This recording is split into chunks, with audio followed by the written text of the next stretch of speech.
of the program are kind of there in the program, but basically it's 11 weeks, it's almost 400 hours, and we take anybody regardless of their past, regardless of their barriers, and we say this: we don't care what your past is, we don't care what your problems are, we don't care what mistakes you've made.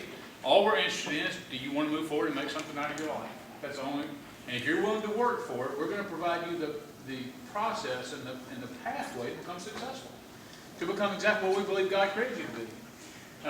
Now, we understand, especially when you're growing up in poverty, there's all sorts of barriers in poverty, and then when you're in poverty that are not of consequence of who you are, you just grow up in that environment. But then also, you create barriers in poverty. So you have the barriers that come naturally and the barriers that get created. And so what we tell them is we're going to come alongside of you in relationship with you, and we're going to begin to walk through life together and unpack life. And my oath to you is when we come to a barrier that you do not have the ability to overcome, either because you don't know how or you don't have the resources, I'm going to provide that, whatever's necessary for you to overcome that barrier, so that you can continue to make progress in your life. The stipulation for that and the accountability in that relationship is, at the point that I begin to want it more for you than you want it for yourself, then I have to love you enough to let you go. Because I'm not going to walk down a broken path with you, a path that I already know is broken, a broken path that I came from. So I'm going to love you with no judgment, and I'm going to lead you to success and teach you what you need. And when I say me, I'm talking about our organization. But if you are not, and I said, all you have to do is do one thing. You have to bring the want to every day.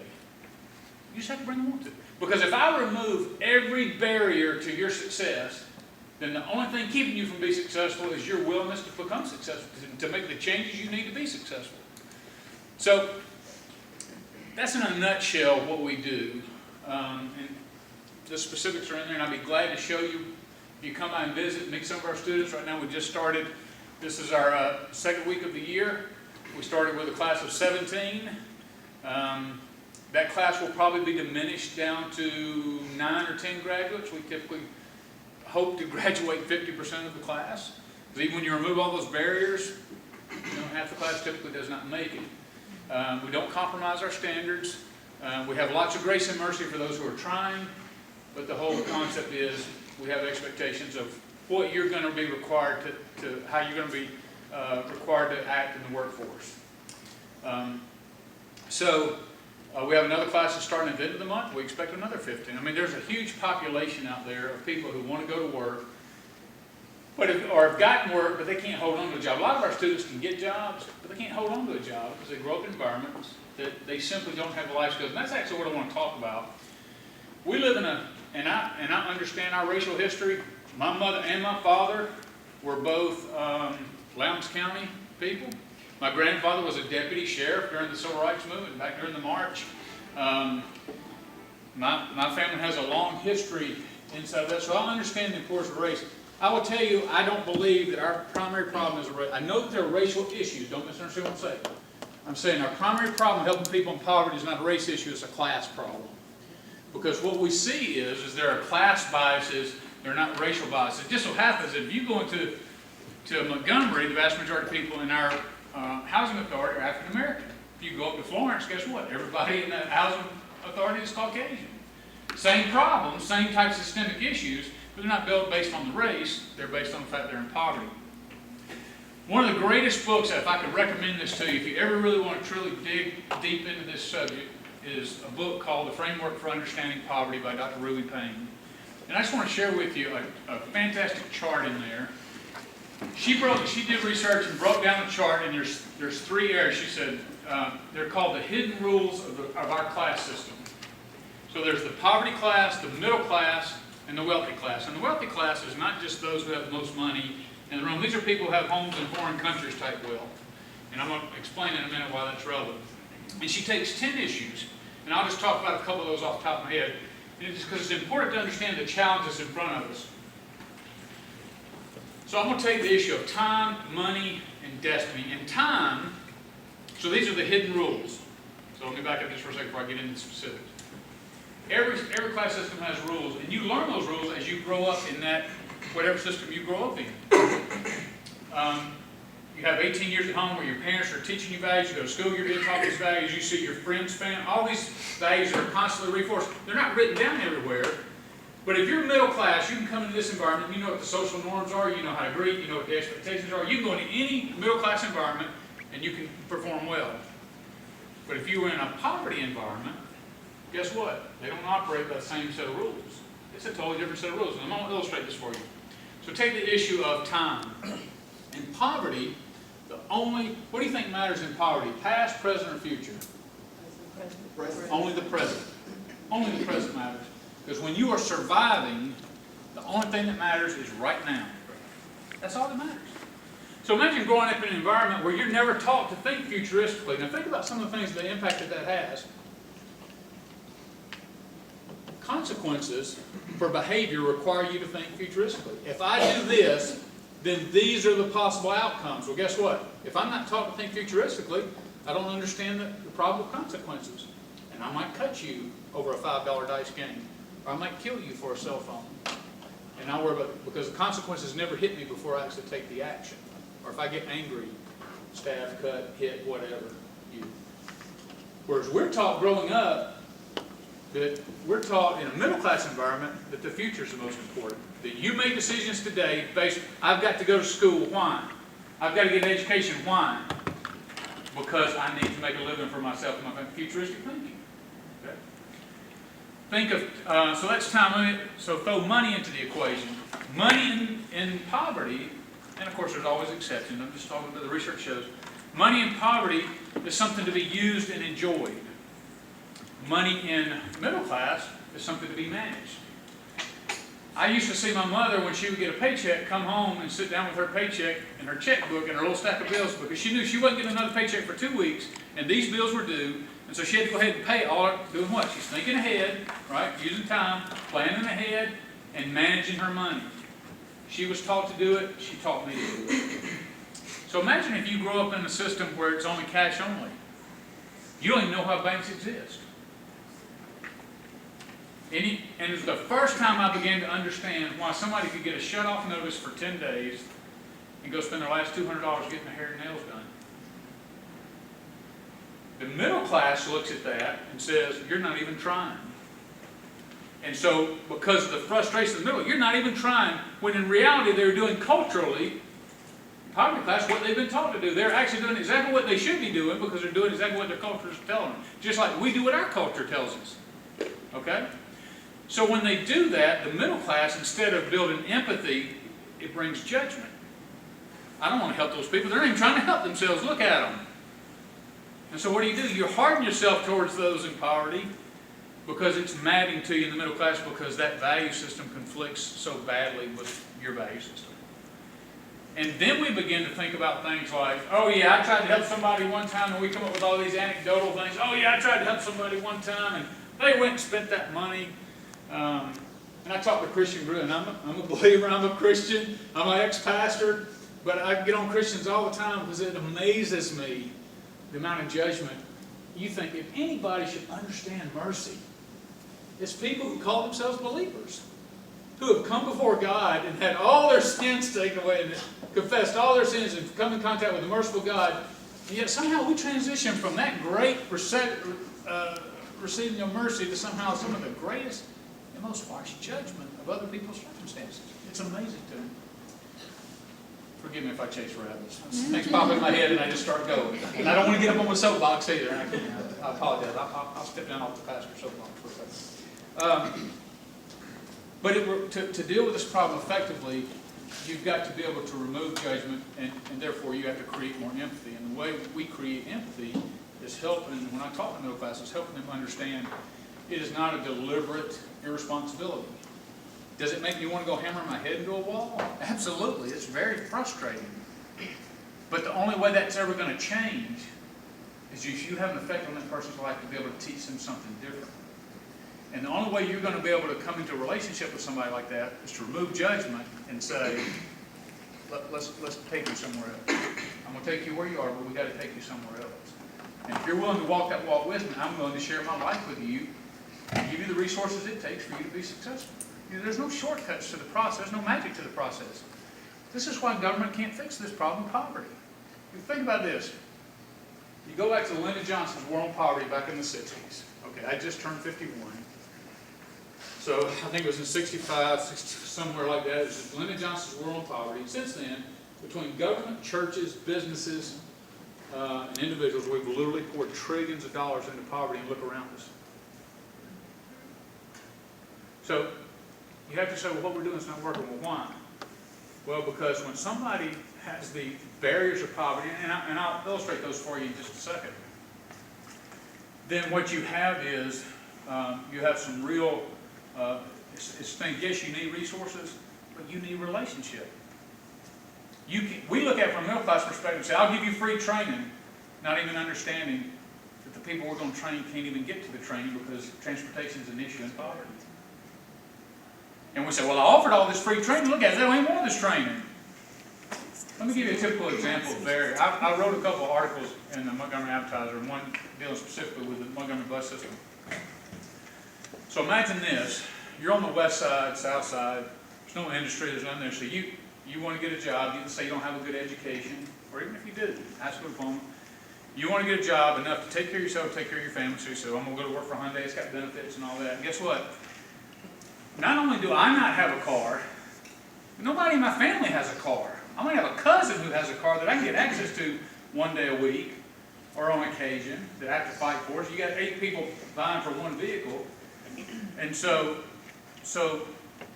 how am I going to get to work every day? Well, I need a bus system. Well, guess what? The Montgomery Transit System does not run to the Hyundai plant. So then if you're on the west side, then you say, okay, and nor does it run out to the east end of town where some of the better paying factory jobs are. So if you're on the west side and you don't have any transportation, and that's not a fault of your own, you grew up in that environment, in that poverty, then what's your choices? Your choices are to work somewhere that's closer to home, which typically puts you in an environment where a job that's minimum wage, service industry, fast food, that has no benefits, and the cycle of poverty continues because there's no pathway out of it. When we start our program, one of the things we do is we provide bus passes to our students. And I thought, in my middle class perspective, my middle class brilliance, well, if I give them, I'll take care of the problem of transportation, I'll give them a bus pass. So something I learned was, guess what? Everybody know how to ride the bus. I thought everybody in poverty. Well, that's a no-brainer. You go ask questions. I mean, you go in and you figure out how to ride it. It's not rocket science, right? Except this is a poverty issue. You know what people in poverty don't do that we in middle class do? It's ask questions. So here's what was happening. We were actually removing people out of the course, and we found out especially young women were walking into the bus station, looking around, can't figure it out on their own, and they wouldn't ask a question because culturally speaking, to ask a question is to risk embarrassment for ignorance. So you don't ask questions. Whereas opposed to any of us, if we were on the subway in New York, we go up to, where's the information window? Okay, I'm here, I want to go here, how do I get there? Any of us could do that because that's a middle class value, right? We're not ashamed, we're not, but in poverty, to ask a question is to risk something. So we were having young girls go in there and couldn't figure it out just by looking at it, and guess what was happening? They were having anxiety attacks. And they were walking away. To the point that they would drop out of our program. And guess what? They don't even know how to articulate it was an anxiety attack. That's a middle class thing. We have that educated. We say, oh, my heart was racing. I was overwhelmed with feeling. I had to get out of there. They may know that feeling, but they don't know to say, they just know they were overwhelmed. And guess what? They ain't never going back to the bus station again. Or if they do ride a bus and the daycare's on a different route, and now they're working an 8 hour, getting paid for 8 hours of work, but 4 hours are spent on the bus, so they have a 12-hour day. And guess what? The bus stations, some of them don't even have benches. Most of them don't have covers. So they're standing out there with their child in the rain. And guess what? When we get in our car every morning and crank it up and say, oh, it takes me 15 minutes to get to work, let me swing by Starbucks and get my coffee. That's all the norm for us. That's not their world. So when you try to train and relate to somebody that, you have to start where they are. You have to see the world through their eyes to understand the barriers that they're facing. Guess what? Government doesn't do that. It takes people to peel all that away and say, I get it. I get it. But, so let's start dealing with that. Whatever it is, I don't care. I don't care what we have to unpack. I don't care how messy it looks.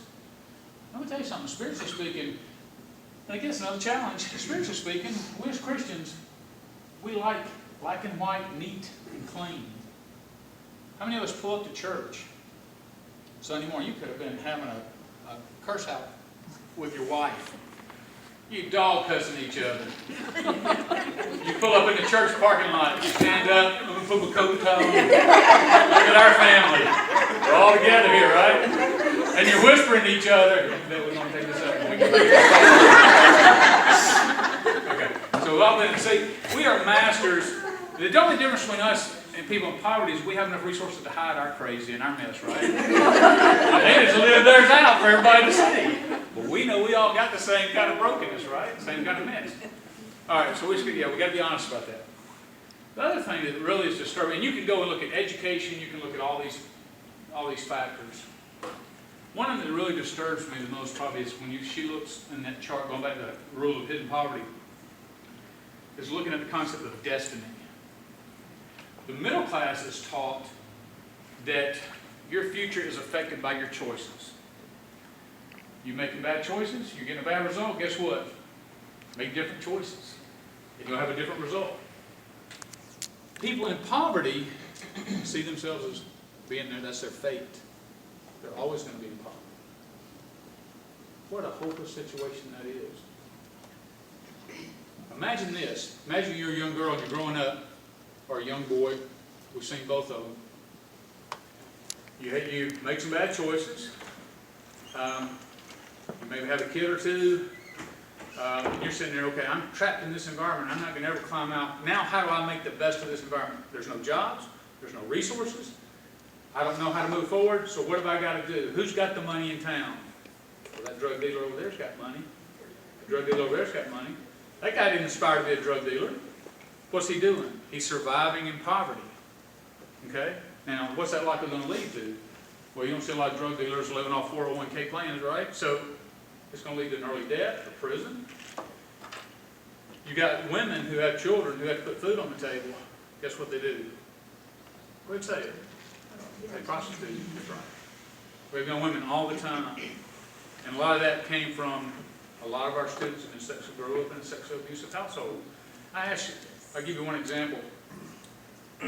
I said, I'll give you two examples actually. One was a 41-year-old woman who was sexually abused by her father. And I asked her, why is there not more outrage in the poverty community over this? And she said, because it's the norm. I asked another girl, why is there not more outrage?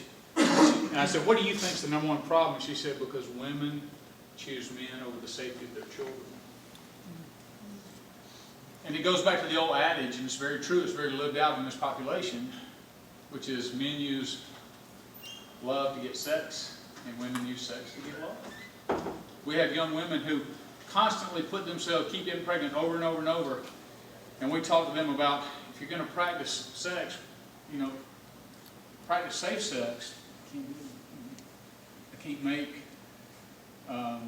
because he won't have sex with me if I do that. And she knows the only way she's able to hold on to a man that she desperately wants is to have sex with him. I mean, that's how twisted it all gets, and how broken it all gets. And you can't unpack that with a program that says, hey, come on in and go over here to this computer and look and find some jobs. And there's a lot to have to unpack to even get them in the mindset to be able to take care of themselves. And guess what? But when you do overcome those barriers, and you see them become everything that they could have been from, you see them turn corners and actually become great things. The greatest single example is I had a 24-year-old guy who was a drug dealer in Raymer, didn't have a high school diploma. You know where he is 5 years later? I won't tell you the whole path. He's a high school auto body shop teacher in Salem, Virginia, and has won nationally. He finished third nationally. Finished first in the district, first in the state, and third nationally in 5 years. Got his degree, got his GED, got his degree. Became valedictorian at the Nashville Auto Diesel College, which is now Lincoln Tech. I have 200-something by working 2 part-time jobs and going to school full-time. And he attributes it all to, I just had to have this. I had to be able to overcome these barriers. Otherwise, his future was not bright. So, guess what? There's tons his name's Steve. There's tons of Stevens out here in this very community we see all the time who need that path forward, who can be great employees, but if they can't get a job, and they can't get a job and hold on to a job because of this, they've never been taught how to problem solve. They've never been taught how to think critically. They've never been taught how to resolve conflict without fighting.